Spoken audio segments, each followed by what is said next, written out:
Okay, so this is the last section we have to review for our test, Chapter 6, Section 3. So this section was testing for parallelograms, and basically you'll be given a scenario such as this and asked whether or not this is a parallelogram, or you'll be told what do I have to have x equal and what do I have to have y equal, or whatever other variable you have, in order to make this a parallelogram. So basically you have to remember the rules from 6.2 just slightly backwards. So for example, remember that if both pairs of opposite sides of a quadrilateral are congruent, then the quadrilateral is a parallelogram. So if the opposite sides are the same, it's a parallelogram. If both pairs of opposite angles are congruent, then the quadrilateral is a parallelogram. So if that equals that and that equals that, it's a parallelogram. Next, if the diagonals of the quadrilateral bisect each other, then it's a parallelogram.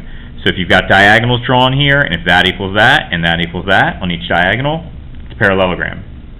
Next, if one pair of opposite sides of a quadrilateral is both parallel and congruent, then it's a parallelogram. So as long as you can remember those, you should be pretty well set. Let's take a look at this question. What I want you to do is figure out what x has to equal and what y has to equal in order for this to actually be a parallelogram. Press play when you're ready. Okay, so we know in order for this to be a parallelogram that the opposite sides have to be congruent. So in other words, the x plus 5 has to equal the 2x plus 2. And we know that the y plus 10 has to equal the 2y plus 5. So we're going to go ahead and solve these equations, this one for x, this one for y, and we should be set.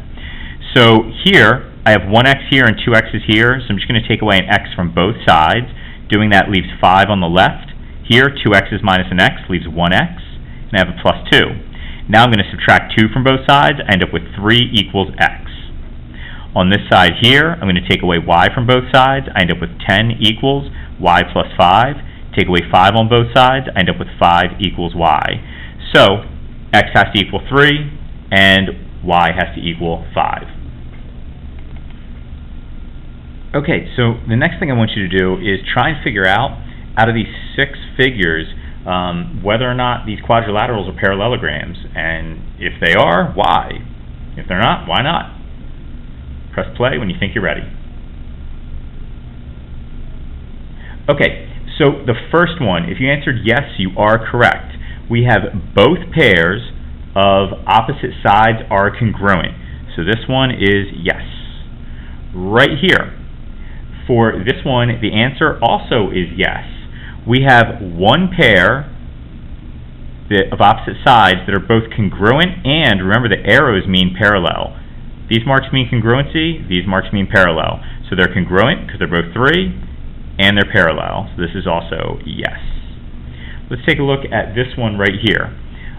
This one is not a parallelogram, at least we can't prove it's one. And the reason why is because out of all the tests that are mentioned in this section, Section 6.3, the ones that I listed off, it doesn't meet any of those. So right here, this next one, this one actually is not a parallelogram. Yes, I know that these are congruent. It looks like this is bisected, but that doesn't mean that this diagonal is bisected. And even though these are congruent, I don't know if they're parallel or not. It's not mentioned, so I don't know if it's really a parallelogram or not. Right here, this one actually is, let me put an N for that and N for that. Right here, this one actually is a parallelogram, and the reason why is because I can see that the diagonals bisect each other. That's congruent with that, that's congruent with that. And this last one here, now I know that these angles are consecutive, and 105 plus 75 does equal 180, but that doesn't tell me what this is, what that is, and not to mention that's not even one of our tests. So since it doesn't pass any of our tests, then no, we can't say for certain that it's a parallelogram. So if you understand all of this, you should be in pretty good shape. Hopefully you do well on the test. I'll see you in class.